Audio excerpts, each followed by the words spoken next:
Introducing Worlds Within, the tabletop RPG that puts you in control of your adventure your way. Whether you're an experienced gamer or just starting out, this game is tailored to your imagination.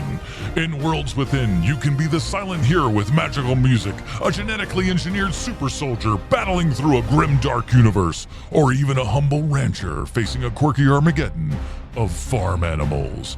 Your story, your choice.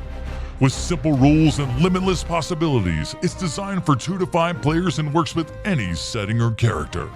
Ready to embark on your journey? Join our community, team up with friends, and start crafting your world at worldswithin.net. When you back our Kickstarter, you'll gain complete access to the Worlds Within rulebook, the abridged guide for quick reference, character sheets, pre-made creatures, items and abilities, and an intuitive roll chart for streamlined gameplay. Don't miss your chance to be part of this gaming revolution. Visit worldswithin.net and support our Kickstarter today. Your adventure begins here.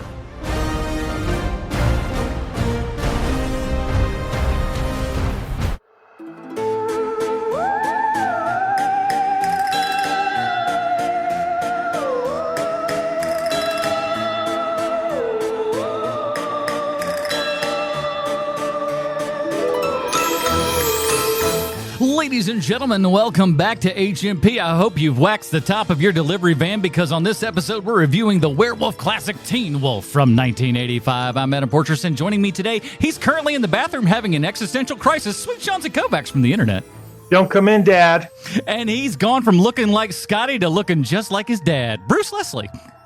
I'm a prickly pear, and hey, Chuck, it's your cousin Martin Berry, or was it Marvin Berry? Anyway, Marvin Berry. It's Come a different on. movie, same year, same werewolf. Oh, it's all been the same this month here over at HMP because we have gone on the once bitten train here, and we are up to Teen Wolf from 1985, the biggest movie to come out of 1985, if I'm not mistaken, right?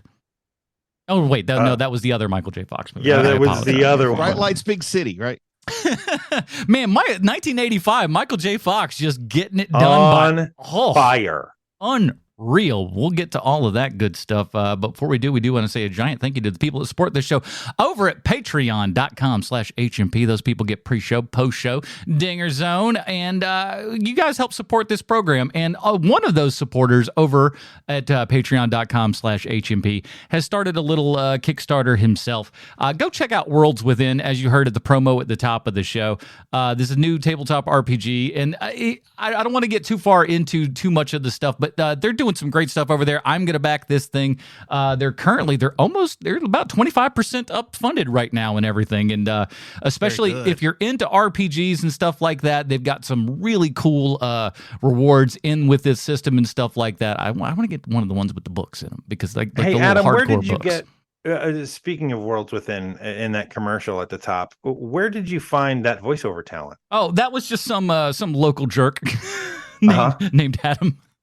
I couldn't tell. I guess you modulated the voice, I guess. I modulated the voice. He does that totally in his larynx. Yeah. Oh, wow. Yeah, Wow. he's got range. That is impressive. Every now and then, you have to go to the bathroom. Why the choice to modulate the voice is my question. I guess technically because it's not my Patreon per se, and the way the copy was, and I just wanted to be a good guy and not sully anything and put my stank on it for anybody. I see. So there's a level of shame involved. And from your side of things, the level of shame. Oh, yeah. I don't want Derrick to be like, hey, listen, why did you put you in there? I know I said, can you read this? But I know what he meant. He meant, can you have the best else speaking voice of any of us. I mean, you are the right choice. That is the way to go. I wanted it to be fun. And you know what looks like fun? Worlds Within. Patreon, go check it out. I'm going to put a link in the show notes and everything, so you can go link on that. And Derek, these guys have put together some really interesting stuff. Watch their Kickstarter video. If that doesn't kind of get you excited in this, move on to something else. But if it does, my God, just back these guys. I'm going to back. I'm not sure what level, but I'm definitely going to get up there. So because I want some of them physical copies of stuff, because that's kind of the guy I am. It is. So, and also, again, if you can't support us over at patreon.com/HMP like our good buddy Derek does, and that's why I'm doing it, because Derek has supported us for so bloody long that he said, hey, I got an ask for you, and here I am, baby. Go get it. Links in the description. But we also got an iTunes review. If you can't go over and support us over at Patreon, the least you can do is give us an iTunes review, 5 stars, a.k.a. a humdinger. Humdinger. And this one comes to us from Manny Ortiz 16. It's 5 stars, titled A Humdinger. Well, there you go. And it reads as follows: I discovered you guys through the excellent, then, I'm reading it like you wrote it, Manny, I'm just saying. I discovered you guys through the excellent then Mandalorian. Oh, then Mandalorian 30 Questions. I'm the dumb, not him. I'm slowly making my way through the backlog and greatly enjoy how you tie Stallone to everything. As do we, Manny. As do we. And if you want to be like Manny and all the other awesome people that dropped us a 5-star review, a.k.a. Humdinger, we'd really appreciate that. You can do it on Spotify too. You can't really write anything, but you can throw a 5-star there, and that means that somebody might find this program, if nothing else, by a little bit of an accident. So go ahead and help us. You can write an original there. song praising us and release it on Spotify. Release it on Spotify, cut us in for 25% of the VIG, and we're good to go. Here is and let me just say thank you, Manny. Thank you for writing that review. Yeah, actually, no, okay, fair enough, because we have done this in the past before, and then it's retrograde and come back and bitten us quite hard. So, yes, thank you, Manny. We love you very much. Thank you for your 5-star review, a.k.a. Humdinger. Humdinger. I think that makes up for it. Let's get into it, fellas. Here's the IMDb plot line for Teen Wolf. As we all know, IMDb 100% correct in everything they say and or do. An ordinary high school student discovers that his family has an unusual pedigree. Whoa! Ooh, let me tell you, IMDb, you are something else. This is written by Jeff Loeb. Yeah, that Jeff Loeb. Yeah. Matthew Weissman, directed by Rod Daniel. Bruce, what brought us to Teen Wolf? Of course. Well, this was a big movie from when I was a kid. Actually, probably the first werewolf movie I ever got to see in a theater. And when I was 10 years old, there were 3 things I wanted more than anything else. I wanted to be good at basketball, I wanted to have a girlfriend, and I wanted to be a werewolf. And all 3 of those things check are central check. parts of this movie. In my mind, and I have not seen this movie in a very long time, but in my mind, this and Back to the Future entirely equal quality. Like from childhood, that is how I remembered it. Yeah, that's so funny, man, because that is the exact same experience that I have, except from watching it this week. Yes. Well, let me sell in case you've never seen or heard of this Teen Wolf before, let me sell everybody on it, because this sucker's got everything. We start on a white title sequence on a black background. That means that you've got a really expensive film working. Or maybe just the opposite. We got sweaty, dreamy slow-mo, just like Grandma used to make. We got the island of misfit basketball players introducing Pee Wee Herman's nemesis, Mark Holton, but you probably know him more as Francis. We've got Styles, who I imagine was what Sean was like in high school, mostly just because he wore those 1985 outfits in 1995. You know how it is. Yes. What do you get when you can't get J. Thomas? That's right, you get the Kmart J. Thomas, J. Taurus. Ooh, so close. By the by, kids, your coach should not be noticing your puberty turn, just so you know. Perhaps this is also the reason why in the late 90s we didn't shower after gym. I want you to think about that for a second. We got a dad that looks like every other dad ever, a drama teacher like any other, but maybe a little less gay. Mock robbery, glowing eyes, van surfing, a shoulder-to-shoulder party that I've never experienced, bathroom transformation, Jerry Garcia, with great power comes great responsibility. Yes, they actually say that line in this movie. We got Canadian sorries, doze off, freak out, and an Adam favorite. Charles Chaplin, floor footwork, ain't nothing in the rule book saying a werewolf can't play basketball. We take a trip to Montage Alley with Citaspell. well, won't you? We talked the virtues of the theater family, bowling, the Bee Gees sound alike, a journey sound alike. The only money spent in this movie was for the Beach Boys. Money well spent, if you ask me. We got a rip off of the Thriller dance, pee in your pants, and of course, the big game. Not the basketball game. The game is spot the dude's dong in the background. This movie's got everything. I like that game there you mentioned at the end. And boy, we start off here. We start off in basketball, but they're in a gym with no crowd at all. And this really does kind of remind me of high school. I know we mentioned maybe in the Dinger Zone or in some of the pre-show how my old high school basketball uniform looked almost exactly like these Teen Wolf uniforms do. Length and everything, kids. Picture it. And the gymnasium that we played in was just like this. And when we had games, there were about this many people there and they were this interested. I love the idea that the coach wants to go ahead and forfeit so they can beat traffic on the way home. Yeah, they can beat traffic. This team is so bad they're playing before rush hour. Like my school was bad and small, but at least we didn't play till after supper time. We got to get this losing over at 3:10. I gotta say, growing up and watching this movie, because I watched this movie probably 2 or 3 times as a kid. If you were to ask me who my favorite character was in this movie, I would either say Scott or Styles. But as an adult, my favorite character in this movie is the basketball coach. And it's not even close. Absolutely. The PE teacher nails what it is to be an adult human. And I think that this basketball coach, this PE teacher has definitely influenced a lot of like sitcom and comedy movie coaches that have come afterwards. Without a doubt. There's also, to speak to the level of people in the stands at this game, one of the very nice touches is to have the mascot in costume sitting on the bleachers, like almost like passed out. It is so funny. It is such a nice touch. And it's one of those things where, like, look, we don't have the money. Like, this movie, clearly they did not have any money because they're shooting in people's houses. They're, every streets are empty. However, it's such a nice touch in this basketball game to have, you got 10 people because the team is so bad, and the mascot in costume sitting on the bleachers. So funny. This movie, the first thing that strikes me when it comes on is just how little money they had to make this. The budget's listed at $4 million. Half that at least is probably cast, right? Like Michael J. Fox is a big enough TV star. He's getting at least $1 million for this. I don't think so. No, not yet. Not yet. He's not, because he isn't famous when they're, I mean, he's famous enough, but he isn't even famous enough getting cast in this movie because the change hadn't happened to Family Ties yet. Because Family Ties was one of those shows where it started out and people were like, hey, this show's pretty good. But it wasn't really high in the ratings. It's not until they moved the show to Thursday after Cosby Show where it becomes the second most popular show on TV. And by the time Michael J. Fox is in Teen Wolf, that change hasn't happened yet. Oh, man, I'm just kind of like reading the production thing real quickly while you were talking to sort of get the timeline on when this was made versus Back to the Future. But I guess when Meredith Baxter Birney got pregnant, Michael J. Fox was suddenly available, and that's why he's in this movie, maybe at a cheaper rate than he was getting when he was doing Back to the Future. Mm-hmm. Yeah, because he was pulling 18-hour days. Yeah, he was doing doubles then. So right. So I would imagine you'd have to be paid more for that than picking something up on the week off you got.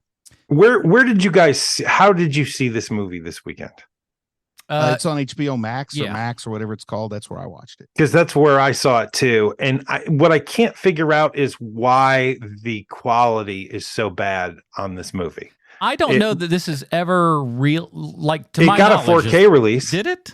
Yeah, I have not seen it. It's pretty recent, but it did get a 4K release because I looked into it after seeing that it looks like a VHS transfer. Yeah, it's a little blocky, sure. This totally has what I call the after school special cinematography, which isn't really after school special, but that movie Lucas always felt so much like an after school special to me that anything that looks like it's shot in what I would call the Lucas style of cinematography, I call after school special. Mm-hmm. And this is absolutely that, just using the overhead fluorescent lighting in your high school kind of cinematography. Yeah. There's also the other thing about this, because you trade off when it comes to certain aspects of watching an older movie, from the comedy movie from the 80s or 90s. The trade-off is the bad first. You're gonna get a gay slur in your comedy movie, And get a lot of it here. But let's be honest, for the 80s, it's not as bad as it could be. Well, it's pretty bad when your main character is using the F word. That's not great. Particularly when this whole story is constructed so that it could work as a parallel for a child coming out and getting acceptance from their parent instead of what would have been expected.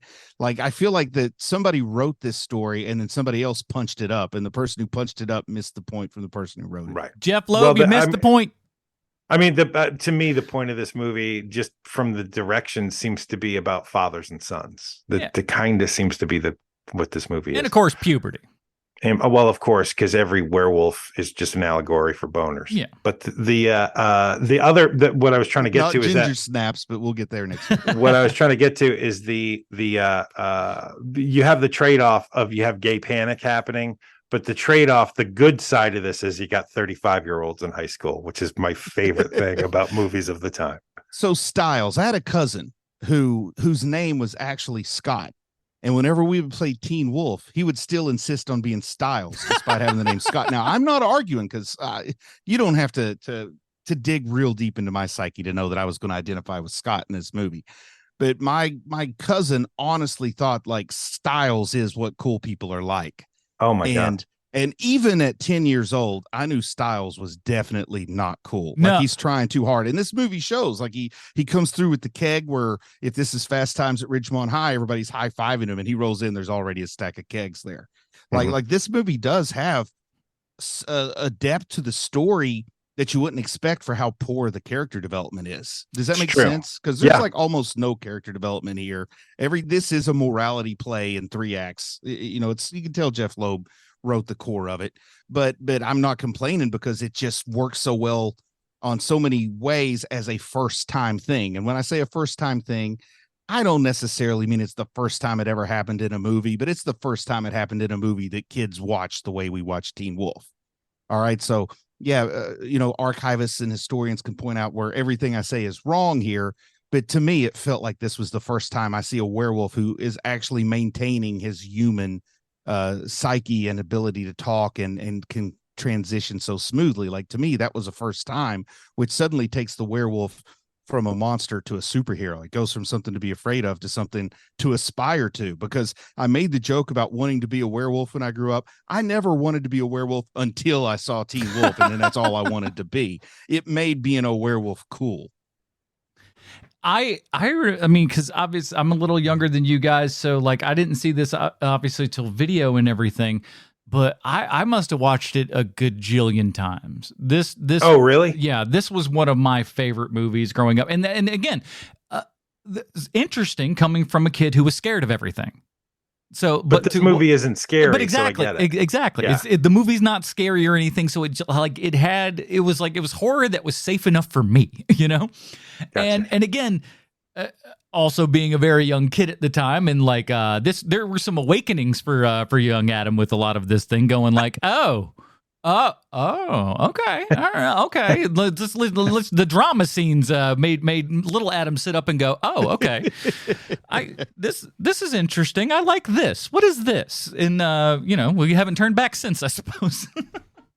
But I love it, and it was Styles. I thought was the coolest. I thought he was. I thought like this guy is awesome, and like today, I just see him as the guy who's impossibly cool nerd, if you will. That like what a nerd would want his whole like high school thing to be about, but would never actually occur. To me, he reads these days. I agree with you. When I was a kid, I thought Styles was cool, but as an adult, what he reads to me now is the character and the actor are always high on cocaine. Oh yeah, I mean it's the 80s, isn't it? Yeah, I like that idea. That makes sense. Now, watching this, the budget was $4 million on this. $4 million in 1985, obviously different than $4 million today. But watching this, I was thinking, thanks to digital audio, digital cameras, As long as you're comfortable with a little bit of a step down in name recognition of the cast, you can still get good actors. They're just not stars. You can still make this exact same movie for $4 million. I think so. The music in it's not expensive. In fact, in my mind, it had way better music in it than it actually has. No, Man. literally, I thought so too. Literally, it is the Beach Boys is the only thing. Everything else is written for this movie. It sure feels like it. I'd replace the Beach Boys with that top secret song "Skeet Surfing," and nobody had noticed it. But honestly, it's like, I'm telling you, that kind of the surfing on top of the stuff I wanted to do, like, I was too chicken. I would never do it, but I wanted to do it so badly. I even had ideas of, like, anytime that, like, 'cause, you know, as somebody who writes stuff every now and then, like, you think like, oh, I've got an idea for a movie for, like, you know, like with teens and stuff. I would be like, listen, if I'm writing this thing, I'm shoehorning in some way of somebody surfing on the top of something if it's involving teens, because it feels like the thing that I would have wanted to do, but never got a chance. As a child, my uncle had an ice cream truck. And boy, you better believe that me and my cousin, the one who wanted to be Styles but was named Scott, you better believe we wanted to paint that up as the Wolfmobile and take that thing like wolf surfing through our neighborhood. Well, you know that it's based on one of the writers' actual experience in college, that they would take their step van out and the fraternity he was in, they would surf on the top of the van. And that's where it comes John from. Landis. That's where the idea came from in the first place. And it's one of those weird things where there's a few things in this movie that are taken from real life, which might explain why there's certain touches in this movie that speak to you specifically, Bruce. Like, you know, like one of the writers went to school with a girl named Boof, and so that's why that's why the name is in the movie. For a million years, it seems like I've wondered, why the heck is this person named Boof? Mm-hmm. I also like it because this feels like you know, with 1981 being the rebirth of the werewolf genre, this feels like the first one that they go back to Lon Chaney Jr., just some good makeup and prosthetics, and let the actor act, you know, because we had all major puppets and Muppets and all kinds of just transformative beasts. And this is a nice little throwback. Well, let's talk about that. What do you guys think about the styling and the makeup and everything? What do you think of the look? Iconic, man. It is. It looks great. Iconic. It looks great. And as a matter of fact, if you see something that looks like this later, you're like, well, that looks like they clearly are inspired by Teen Wolf. That's neat. Yeah, it's so kind of the old Lon Chaney Jr. stuff and stuff. Like, it looks somewhat similar to that, but also uniquely its own. And like you said, everybody's ripping it off afterwards because it kind of works, because it's not the super elongated, you know, snout and everything. It's just enough to remain that human ability, and also you can act with that sort of stuff going on as well. But best werewolf costume in the history of cinema. And I love the old school kind of transformations. We're transforming with cuts, and it's just like, there's no reason to get wild. Let's just do put a couple of air bladders. They do put a couple of air bladders because they're obligatory, but for the most part, man, they do this after school special style. I love it. Yeah, you got a couple of things in there. You got to have those couple of money shots that you'll sprinkle, you know, in and out there, just to make it seem like you're doing a whole hell of a lot more than you're actually doing. But most of it's just like close up of here, boom, boom, boom. And you know, as my little hobby and stuff, I love talking about the really low bar stuff like Neil Breen, Donald Farmer, Tommy Wiseau. But you really can learn a lot from what, like, somebody who's good at what they're doing, but they don't have a ton of money to work with. Like, I think I can, you know, a person can learn a lot of tricks by watching this transformation here. You know, you're going to learn a lot more if you're out trying to make your YouTube video watching this one than you are by watching Rick Baker's genius at work. Yeah, exactly. It's like, well, I'm just going to need to funnel in all of my Rick Baker into this one thing. You don't have any of that. No one does. I ain't even got half a Stan Winston, and I need 2 Rick Bakers. No way. Can't trade for those. Give me a Botine. One thing I want to talk about, like, just outside of like the regular, like the Beach Boy needle drop and the fake needle drops that were all just done by the score guys and everything. The score itself is so interesting and unique. The bing bing bing bing bing bing bing bing, that kind of, it's. Yeah. No one else does that. It's so uniquely Teen Wolf. it almost doesn't belong, but it belongs so much at the same time.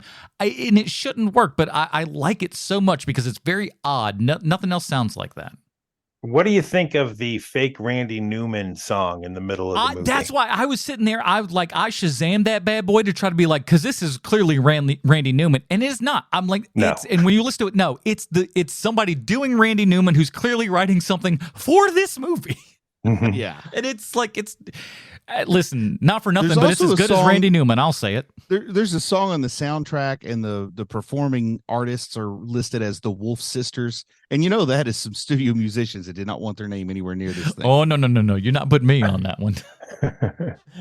No, sir. That's gotta go on a resume somewhere. I'm not. Now, do you guys already know the box office on this relative to the box office on Back to the Future?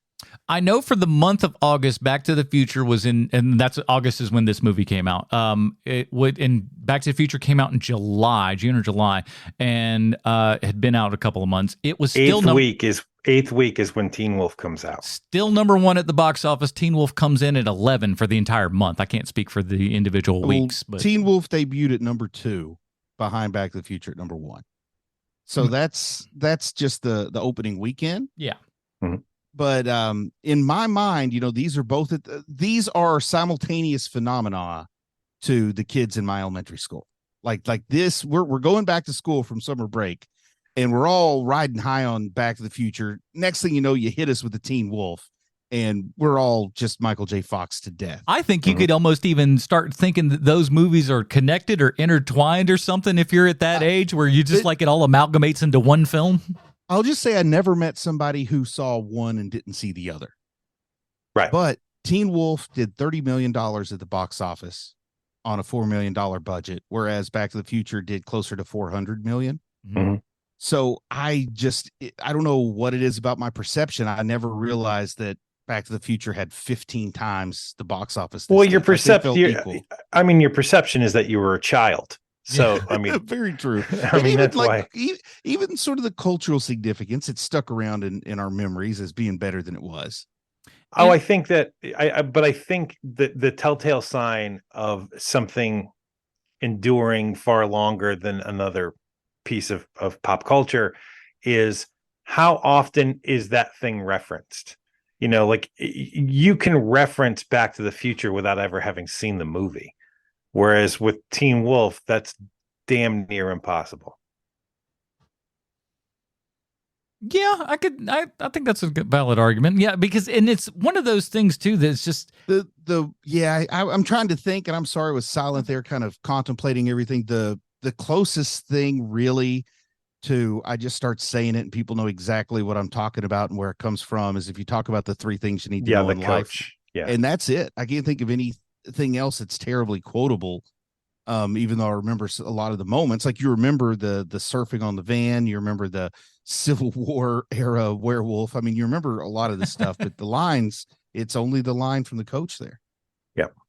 Who, by the way, is snacking on some KFC in his office? Oh, sir. I love it. Sir, let's go backwards on this.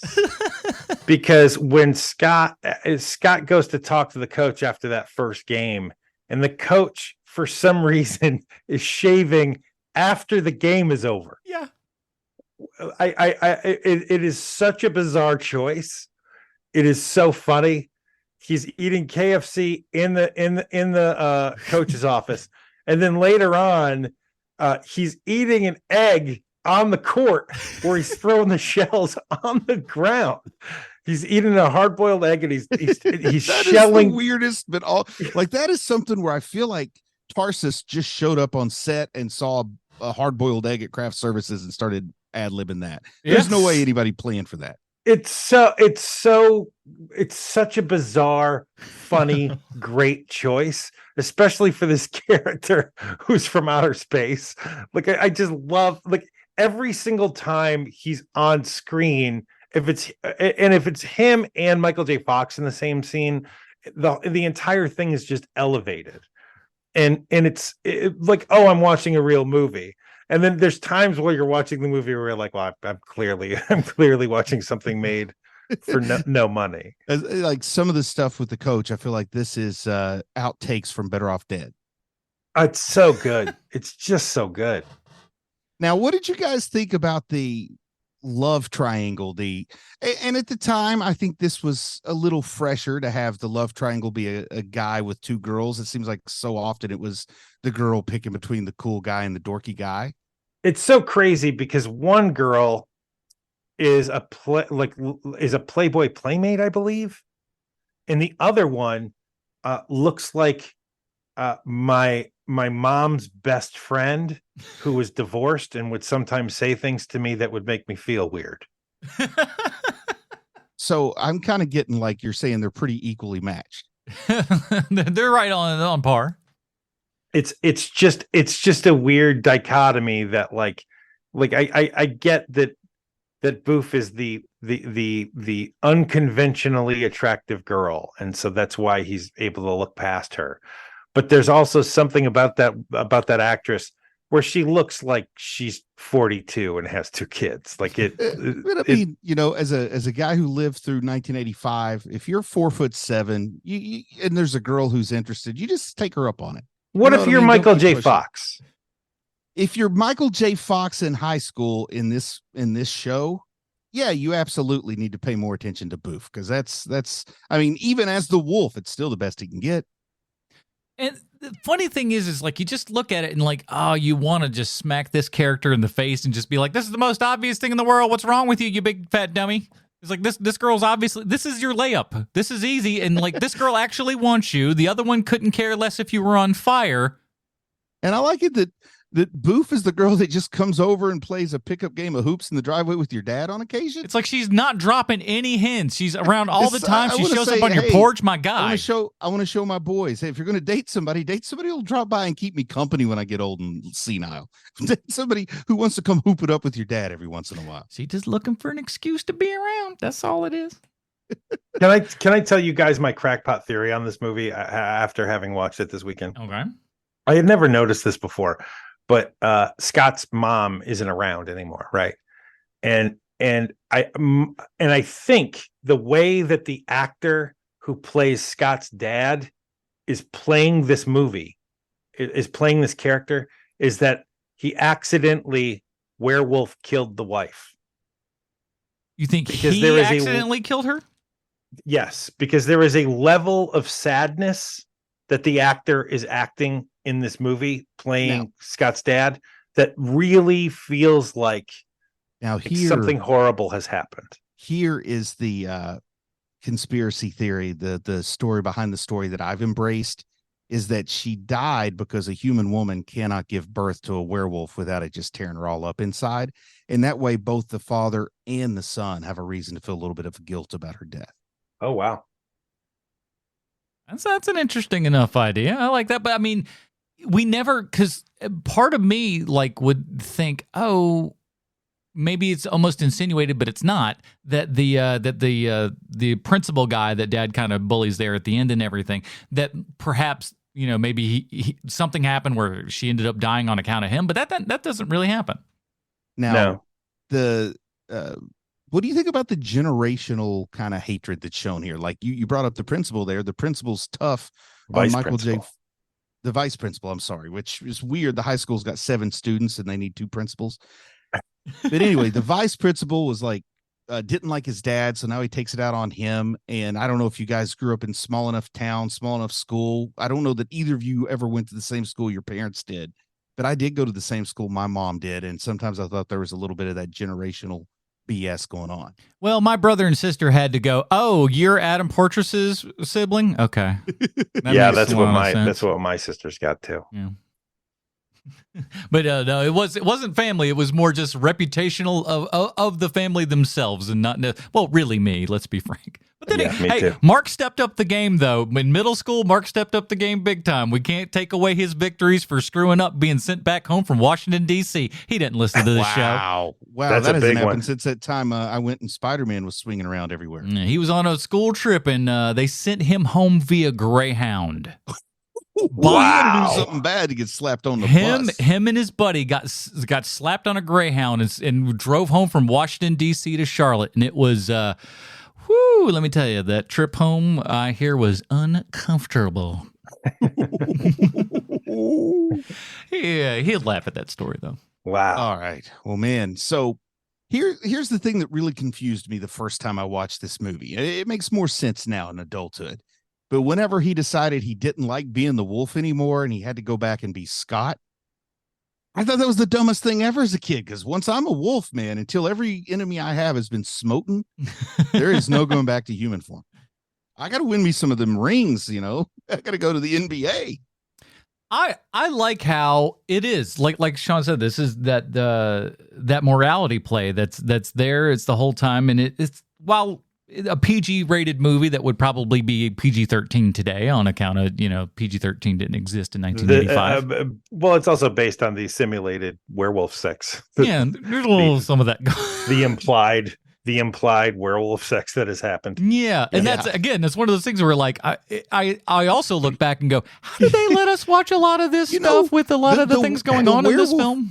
The werewolf sex is so weird that I forgot we're supposed to believe these are high school kids, like 16-year-olds or something. Like today, everyone would really be saying, hey, it's inappropriate to have these underage people in the sex scene. Then it's more like, do we really want to show somebody doing it with a dog? And then the studio was like, you have to cut that. We're like, we already shot it. You have to cut it, put it in a plain brown envelope, send it to this address. That's what these producers do. They're sick, the lot of them. But yes, I wanted to be a werewolf forever if I could have been a werewolf. But again, that's the good point of the entire thing, is that it just shows like, hey, you've got it, but it follows it beat by beat. But again, it doesn't, to me at least, it doesn't feel shoehorned. I mean, not in a bad way, at least. Now, I do like the idea that, and I know, you can point out that, no, this isn't the case, but it certainly feels like it when you're watching it, that they only play one basketball team all season. And they just keep playing the Dragons over and over again as it feels. You got two outfits. That's it. Did either of you ever like play in a youth sports league that was really pathetic, like only had a very small number of teams? Not well. I mean, just like we played like church basketball and stuff like that. So you're limited to probably like 10 local churches within the driving distance. That's a very robust league. When I played Babe Ruth baseball, we were supposed to have 4 teams, but we only had enough kids show up for 3 teams. But then one of the teams dropped out. So we had 2 teams. Holy cow. And we played each other every weekend, doubleheader. Man, it is miserable. There's no joy for anyone when you just keep playing the same team over and over again. Boys, I know those last 9 innings were really tough, but these next 9 are really, we're gonna bring it back. Don't worry. They beat us every single time. We were like 0-20. But anyway, we only lost to one team. Hey, listen. We're runners up in the league. What can I say? Hang your hat on that one at least. But yeah, they play the Dragons over and over again. Mick, it took me a while to figure out that Mick did not go to their school, which is kind of weird. Maybe she shouldn't have been dating somebody from the rival school. That's another thing. And also, he's always there. He's always at the high school for some reason. It took me a bit to figure that out too.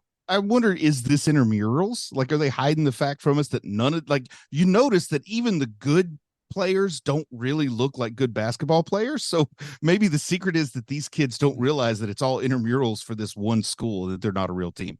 Also, there's a ton of not a ton. There's a handful of African-American kids that go to that high school. Why aren't they on this basketball team? You see one on the court the entire movie, if memory serves. I remember seeing one. But that was it. And it's just, but most of the time it's just goofy white guys who cannot dribble or shoot. And that shooting, ooh, goodness, it looks like a toddler and have never does. clearly had never played basketball until this movie. But for some reason, Francis Buxton's jump shot just seemed right. No. Like if Francis Buxton, so Porky Turner played basketball on our team. And he was called Porky for a reason. He was very similar. Loved bacon. Very similar in didn't wear pants. Just gloves. He wasn't quite as thin as Francis Buxton, but he's probably a little bit taller. I don't know. But anyway, he shot very much like Francis Buxton. Whew. It was just right. And they go in. Nobody nobody guards the 400-pounder. They're like, I'll leave him open at 32 feet. And then they regret it as he shoots from his belly button. There are some oddballs like that out there who have like wildly untraditional, shooting styles and stuff like that, and playing styles that like they never make the show or nothing like that. But you see them like playing like weird street ball and stuff like that. And like every now and then you'll come across that, but it ain't normal. That's what the NBA's missing. More chubby point guards. So somebody doing foul shots granny style. That's what I want to see in the NBA. It'd be like if there's a new rule that your point guard cannot be over this tall and must weigh over this much. So I've got a ton of notes that I took on this. Let's hear on them. Let's hear them. All right. So and we could just start discussing, I guess. So note number one. I would very much like to live in this town, live in that house, and work at that hardware shop. Then you would want to move to the place where I grew up, because so much of this movie because it's 1985, but my town was also a decade behind the time. So in 1995, it's going to still look like this. Small kind of town thing. My middle school was a former high school, so it kind of looked vaguely familiar to this school. Did either of you have any guesses at what state this is supposed to be in? Nebraska. I saw a Nebraska thing hanging up on the wall, and that's what I'm basing it on. Yep. I looked it up because I was like, are they supposed to be there, or is that just the house they're in? Yeah, because I kind of thought like maybe the dad's just a Nebraska Huskers fan, but I think they're supposed to be in Nebraska, given that there's everybody's at the football game and nobody's watching hoops. These all seem like Nebraska kids to me. Well, I mean, I looked it up that they're supposed to be in Nebraska, because one of the things about this movie is that several times you're in a scene where it's clearly the real stuff that's in like a house, or there's that one scene, the gay panic scene where Styles and Scott are speaking to each other. That's someone's garage. Yeah. That is literally someone's garage. That is not dress. Like maybe they put a thing here and there. But for the most part, that's what they walked into that morning. Yes, that is a real garage. And so I kept running into that. Like when you see Scott's dad and Booth playing in the driveway and they're playing hoop, that is someone's real driveway and real garage, because it's so beat up and weathered. It's kind of janky and not done super well, so it looks like it's like it's supposed to. You're right. It looks real. It's something that would never exist in a movie of this level today. Like somebody would have an issue, somebody holding money, somebody who would come in and be like, well, I got to rub my butt on something. Oh, I know. I'll say that the garage needs to be repainted. Like stuff like that. Yeah. And so just things like that, which add an authenticity to this movie that I think is sorely lacking in movies now. It's part of the charm of this movie. Another note I have, is there a better everyman in mid 1980s than Michael J. Fox?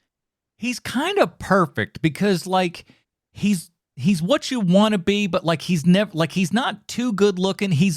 But he is a good looking guy, but he's not so good looking. And the fact that he's a tiny guy helps that a little bit and kind of makes him that like little everyman that's there. But yet you were always, no matter what the movie or show is, you're always rooting for the guy. And there's an earnestness to his performances where it almost feels like he's like a little Canadian Jimmy Stewart. Yeah, yeah, exactly. That's a great comparison, because they both have that earnestness of character when they're doing stuff that you kind of just automatically buy whatever it is that they're doing, even though it's not too wildly dissimilar to the other things that they've done. Yeah. Yep. Next note. It is incredible that every second of the van surfing is practical. That they're not on a green screen. There's not screens behind them as they shoot even an ounce of this. This is all done practically. And it is insane. And it's even more insane that the actor playing Styles is doing every bit of that stunt. That was going to be my next question. It's like, okay, if it's done practical, I get it for the time that happened, but it becomes a big deal if he Tom Cruised it. And it sounds like he did. He did. What's it like? Yeah, I mean, obviously Michael J. Fox is not cutting backflips on the top of the van. Michael J. Fox is not. Michael J. Fox is barely on top of that roof. Oh yeah, he's in those close-up shots, and then everything else is woo. That's Gary. His insurance claim would be a little bit more expensive than Styles, and they know it. Oh, but let me tell you something. When they roll into that party, he slides off of the top and sits in the back of the. That is so friggin' cool. That is really cool, and it is like you're reading my notes at it, because that is where the biggest chunk of my notes are. It's about the party. Because the party's insane. I've never been like the closest I've ever been to something like this was in my 20s, so I couldn't imagine. I really thought high school parties were going to be like this. I remember talking to the same cousin Scott, like, boy, I can't wait till high school when we go to these parties. He's like, one time I snuck into one and it was exactly like it is in the movie. You see, I showed up and just had my sunglasses and my dad's coat, and I looked really old, so they let me party with them, and I got really drunk and made out with a real woman. So my friend Noah. That sounds exactly like some crap he would try to pull. My first note, we're going to start it off easy. Why are so many people wearing sunglasses at this party? Because it's so cool, bro. There's so many. I mean, I like a third of the crowd, and there's probably like, let's be charitable and say 75 people in this scene. Now, not in real life, but in reflections of real life that naive people like me thought were real life. Cheap sunglasses in a novelty design were instant personality. Like, you put those on, everybody knows everything they need to know about you. Oh, especially in the 1980s. You got your Meshack Taylor going around with crazy shades on. Oh, boy, you're not kidding. Yeah, so, Some mannequin Meshack Taylor. A little later on, you get your Dwayne Waynes. Yeah, boy, the 80s and 90s were just rife with wild glasses, weren't they? So, next question about the party. Why are there two people just sitting on the roof of the house? They're just there. Like, there's no reason for them to be there. They're just hanging out. Well, that's where you do your drugs, is up on the roof, as far as I know. Smoking. That way nobody smells it. But everyone is doing drugs and smoking at the party already. But you're antisocial. They didn't know that. They're clearly not good at making decisions if Stop they're doing making drugs. excuses for those two roof sitters. maybe they're just roofers who didn't get finished in time, and they don't want to disturb the party, so they wait until it's over to come down. They really like that song. Okay, so here's my next note. I went to, because this is true, I went to like 1,000 house parties in high school, and I even threw one. What's up with the two people smothered in whipped cream and bound together on the floor? What is that game called? I was trying to think of this because I was like, you remember like people writhing around on the floor. I remembered that and stuff. But at the same time, too, I was like, my thought before this was like, boy, I'm going to finally find out what those people were doing. And still, I do not know. Sean, I'm going to tell you right now what I think happened. Somebody forgot to bring the kiddie pool, and they just improvised. I think it was supposed to be wrestling in a kiddie pool with whipped cream. Somebody forgot the kiddie pool, and it was like January, so you couldn't just run out to the local store and get one. So they just had to improvise by rolling around on the floor. I hope it wasn't like real whipped cream or something like that, because that milk stuff, boy, you're gonna have some problems. Bad news. It ain't gonna be good. You put dairy in strange areas, bad things happen. Shaving cream better be the only option. They knew you used shaving cream for that. You would hope, but then again, like you said, they may have forgotten the kiddie pool. What makes you think that they might have remembered the actual proper shaving cream as well? All we got handy is some Elmer's glue. Sure, that won't cause any problems. Just writhe around in it. It'll be fine. This is my last party note, which is the girl in lingerie at the party. And like, there's a million drunk dudes around her, all of them horny high school kids. Yeah, it's like this whole thing is a recipe for disaster. Yeah, you're asking for very bad things to happen. Cops need to come and break this party up toot sweet, because it's no good. No bueno. There was no party lit enough that any girl would let me chase Jello. By the way, first and foremost, let's talk about that for half a second. What a glorious bit they give this man. They're like, you know what? We're going to give the big guy, he's going to have his own little moment in this and, take that lady back. And guess what? She's all about it. I love that. I thought that was so Was nice. she all about it? I thought she was screaming. She seemed very excited to be doing all that stuff.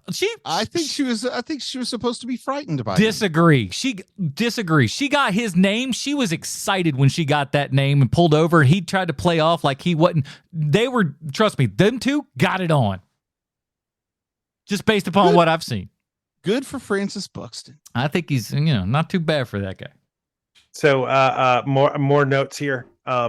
Mid transformation, Scott looks like the Geico caveman. Oh yeah, for sure. As a matter of fact, it makes me wonder if the same guy who did special effects on this worked on those commercials. Very possible. Mm-hmm. Next note, this movie goes against a ton of werewolf lore, but the biggest departure might be werewolf breakdancing. It's canonically excellent breakdancers. I love how he just breakdances in the middle of the hall, not for nothing, and really kind of to show off to the black kid.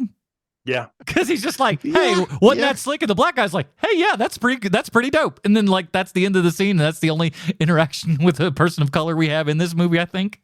Now, I will say, as a kid, I did wonder if being a werewolf to these movie makers was the same as being black, because they make him good at breakdancing and basketball, and I feel like the people who made this weren't super sensitive.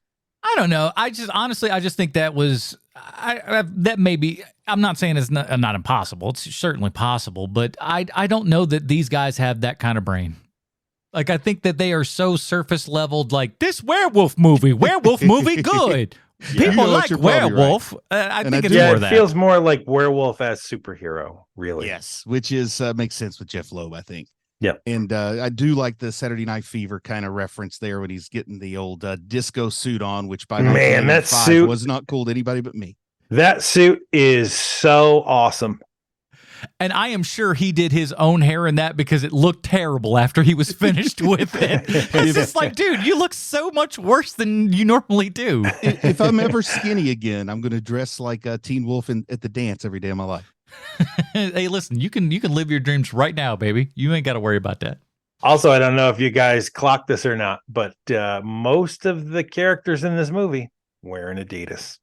I did notice that. I was just like, I noticed it finally on the jersey, kind of towards the end of the whole show there and everything, and I was just like, oh, there we go. A win or two to be seen. No, they have nice stuff. Not on this bad boy. Yeah, Lewis is wearing some Sambas. Teen Wolf has got on white, black striped Adidas. Styles at one point is wearing some Adidas. It is an Adidas show. Cornucopia. Mm-hmm. This movie. Okay, I'm sorry, I hate to circle back, but it's funny that it's an Adidas show because, of course, Phil Knight, Oregon State, the Beavers, and they did use Oregon State's logos on their uniforms. They do, and they do have Nike jerseys. I did notice that. Yeah, a very Nike thing to do in an Adidas movie. This movie's script, the script of this movie is beat for beat Save the Cat, except it was written probably 10 years before Save the Cat was ever published. Yeah.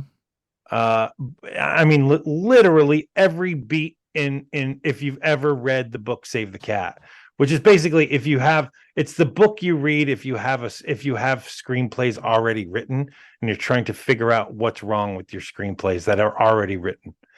And this movie, it's almost like the author watched Teen Wolf and went, this is the perfect script.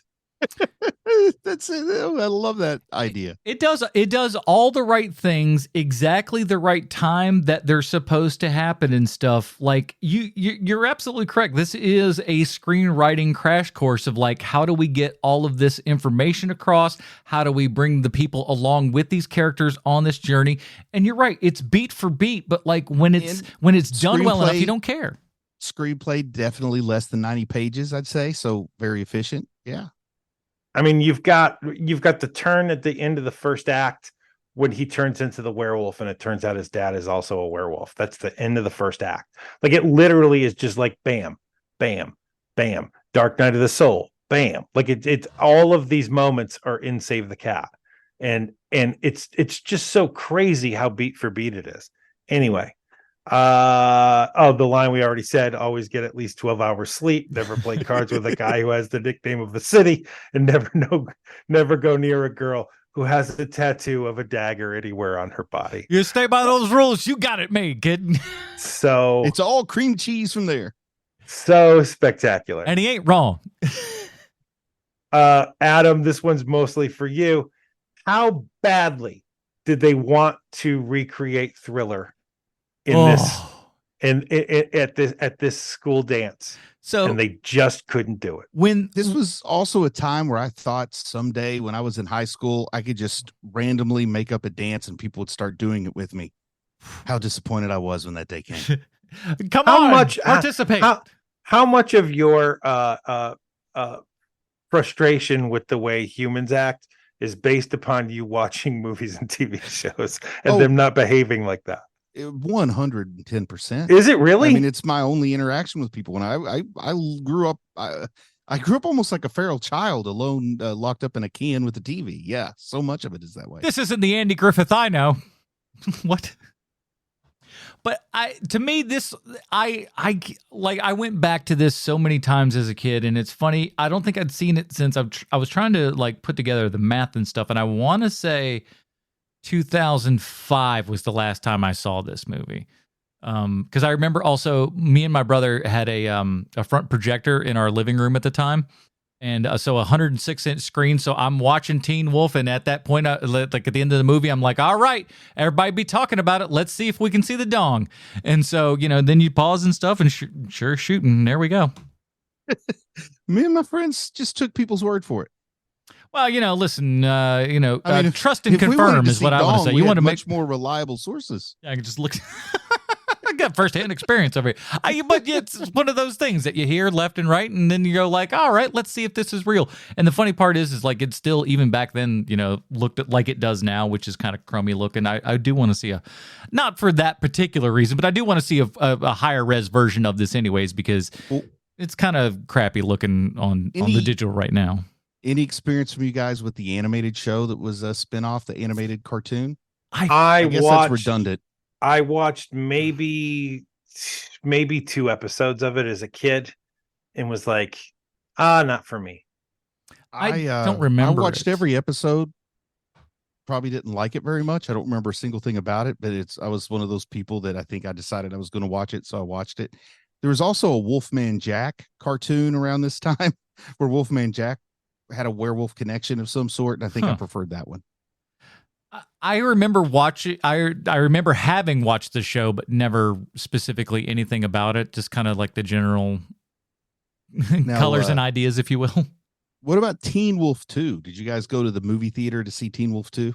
I didn't see it on HBO. I didn't see it in the theater. I watched it on VHS later. I don't know how much money that did in the theater, to be honest. I don't think it did well. Michael J. Fox did not return, and it was a movie that made me think that boxers in college were a big deal. Like when I went to college, I thought I had to be all up on my local. If you go to Marshall, you better know their boxing team inside and out. I do. I do want to go back because I don't think I've ever even seen the sequel, to be honest. And then it's like back to school. I really thought that my college diving team was going to be a bigger deal than they were. There's a very fun story. There's a celebrity, I can't remember who it is, but they're talking about some celebrity benefit for whatever it is that Michael J. Fox has. I can't remember the name of it. Parkinson's. Yes, Parkinson's. And so it's this thing, fundraiser for Parkinson's, to fight Parkinson's, and it's not pro Parkinson's. Anyway, the anti-polio. Sorry. and he knows Michael J. Fox, and so Michael J. Fox asks him to show up, and he learns that Michael J. Fox gets off his meds so that he's more disheveled during these events, just so people can see how awful this disease actually is. Like, I'm not on any meds right now. This is what would happen if there was no research at all into Parkinson's. Like, he says that on stage. Yeah.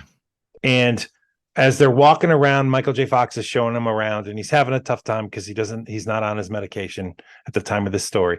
He's walking around, and as they're walking around, they run into Jason Bateman, and without missing a beat, not a single beat, as fast as lightning, Jason Bateman says to this celebrity, "Hey, you're standing around two Teen Wolves right now. It must be pretty special." Just walks off. How great is that? That's pretty sweet. That's $1 million moment. How great. And I mean, let's talk about the guy for a second, because just like what a national, worldwide treasure Mr. Michael J. Fox is. It's like feels like you're starting to dip into my stand-up routine here, but okay, man. Yeah, we'll go. He's as at least as big a national treasure as you, my friend. What you are to North Carolina, he is to planet Earth. I'll put it to you that way. There you go. Agreed. And he is far more beloved than me, even in North Carolina. But man, oh man, just like seeing that guy and like the struggles and stuff that he's gone through, and the face forwardness of it all that he has, it just like it makes you respect the guy even more. And it's just like he's always been good. He's always been good. Like, and it's even in terrible movies, like I would say Casualties of War is a very bad movie. Yeah. But he's good in it. The Secret of My Success is a terrible movie, but he's good in it. Mm-hmm. Bright Lights, Big City, another bad movie. Another bad movie. Yeah, I mean, he's just one of those performers. And then when you give him something that's the top notch and stuff, is just like, wow, watch him fly. Now, did you guys ever watch Spin City? Because I did not watch that at all. Oh yeah, and that was kind of the last thing he really did before his illness was known. Yeah, he was great in that show. The whole show was great. That one of those like great ensemble kind of casts and everything, and where everybody's got a little bit of funny going on and stuff. I remember liking the show well. And Richard Karn in that program. That was the show what I found out, like the natural choice. If you can't have Michael J. Fox, everyone's natural number two is Charlie Sheen. They're basically the same actor. That was an odd choice at the time. Let's be honest, but that's when at we least all they didn't go with watching. the guy that they kept trying to shove down our throats, Andy Dick, which they tried to make Andy Dick a thing for so very long. I think that career-wise and everything, it would have really worked out well if they just went after Bateman. Yeah. Yeah, agreed. I mean, just make that his thing. Him and Sarah Chalky know their lane. That would be amazing. That would be amazing. Michael J. Fox's one of his best roles is latter day Michael J. Fox. He's on The Good Wife. I think I've spoken about the show before. Mm-hmm. He plays an opposing attorney who is just the slimiest slime bag who ever slimed, and uses his Parkinson's to his favor. And it's like, look, Judge, I have a really hard time with certain aspects of my condition. Like, he does things like that. It is incredible. I love when people when that's kind of a thing where somebody with a disability will use that to just kind of snow over everybody. I love that kind of stuff. It's so good, and like the main character on the show, you just see her seething with rage. It's so great. Got to watch that Apple documentary on Michael J. Fox. I hear it's really good. I'm so concerned. I don't want to see it. It's one of those things. Because it feels like your heart's going to get ripped out while you're watching it, because that's what it feels like to me. Yes. I'm sorry to ignore you guys, but I've been really pulled into basically a plot synopsis of his time on Spin City. Okay, let's have it. He eventually met a senator from Ohio named Alex P. Keaton. His therapist was played by Michael Gross. Nice. And he makes a lot of references to somebody named Mallory who never shows up. Nice. Oh, and then one time his mother appeared on the show, portrayed by Meredith Baxter. who was Oh, no that's longer great. Bernie at that point. Yeah. Right. That's really great because I know that it's good to know that Meredith Baxter only had a problem with the producers, not with the actor. That's really great. Oh, I didn't even know that backstory. Well, the whole thing was, it was supposed to be a vehicle for Michael Gross and Meredith Baxter. And little do you know, you've got, Hollywood's next charm machine as your oldest son on the show. And, he becomes the breakout star. And their deal was, because the producers kept having to pay Michael J. Fox more and more, that they had to make at least $1 more than any other actor on the show. And so they held the producers to that. And the producers were like, are you kidding me? Well, the producers, they knew what they were doing. This was never going to be about Meredith Baxter and Michael Gross, because their first choice was Matthew Broderick. Second choice is Michael Fox. You don't cast those people in that role unless you plan big things for that role. True. I mean, even when Matthew Broderick's not like a superstar famous, he's got that charisma just like Michael J. Fox. He's got that that Canadian boy riz, even if he's not Canadian. One last thing about the Teen Wolf movie here is that, it's my last note, is that the biggest conflict, it's really nice to watch a movie that holds your attention throughout, where the biggest conflict in the movie is whether or not Scott is going to win the game just being himself or a werewolf. Like there's something really great about that. Yeah, those are the stakes. It's not that Yeah. big. There was a part of me when I watched that the first time that wanted him to be down by like 14 points going into the fourth quarter, and they're all like, okay, enough is enough. Be the wolf again. Then we get to finish with the wolf saving the day. That was the weirdo kid I was. But it's also I'm nice going to say, I think you're reading the movie wrong, but okay. But it's showing like how, like, these guys with teamwork and stuff didn't need the wolf to do it. They just needed to kind of, work together and believe in themselves and stuff. It was there in their hearts all along. Come on. It's just great classic, kid movie stuff. Now, would it be a bit premature for me to ask about whether or not this movie is connected to Sylvester Stallone? Thank you, Bruce. I have a prepared statement. It's weird. Huh. Let me just get my reading glasses on. They have a crank on the side. Eyesight's the second thing to go. First one's bladder. This would have gone much more smooth if we did it the usual way. Mr. Stallone, I have a question. How come you never had a character start a nuanced dance that is tangentially related to your character at a high school dance, like the character of Teen Wolf has in the movie Teen Wolf? This week's Stallone connection is Matt Adler, who played Lewis in Teen Wolf. For those who might forget, Lewis is the character who's friends with Teen Wolf until he turns into Teen Wolf, and then he's afraid of him because of the Teen Wolfness. Matt Adler has been working steadily ever since Teen Wolf, right up to this year. Not only is Matt Adler a working actor, but he also does a lot of voiceover work in movies with varying degrees of quality, like Rango, Hop, and Kung Fu Panda 2. I'll let you be the judge of the ordering system of those. But he was also part of the ADR team on ICU, also known by the title Detox, that stars you, Sylvester Stallone. But what I really wanted to speak about today is Matt Adler's close friend and former roommate, George Clooney. They lived together when they were in their 20s, and it's reasonable to think that at the time, Matt Adler was the much more famous roommate at the time. He was in Teen Wolf and Flight of the Navigator and Dream a Little Dream, whilst George Clooney was doing walk-ons on movies like Grizzly 2 and TV shows like Street Hawk and a sitcom called Throb, which I absolutely had to look into. Throb is a syndicated sitcom which aired from September 6, 1986 to 1988, which means that a show called Throb had 2 seasons. Wow. It's described on IMDb as, quote, a genial sitcom about a record company exec and his attempts to discover new talent, end quote. The show's tagline, it's the 60s generation versus glitter and punk. This show is far ahead of its time because now it's the 60s generation versus the environment versus the economy versus the housing market and versus affordable college tuition. The biggest name on this show called Throb was Jan Leaves, who played Daphne on Frasier, but was also a Benny Hill girl. Look it up. It's true.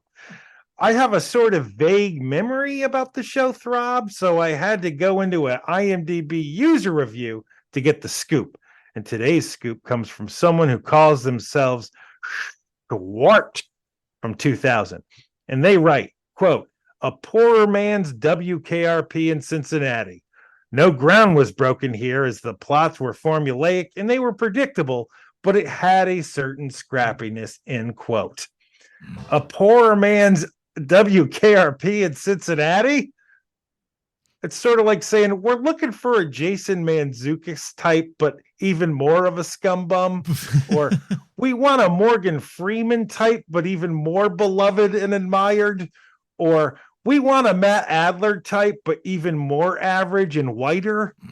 And there you have it, Mr. Stallone. This week's Stallone connection is Matt Adler. I hope to hear from you soon. Your pal, Sweet Chauncey from the internet.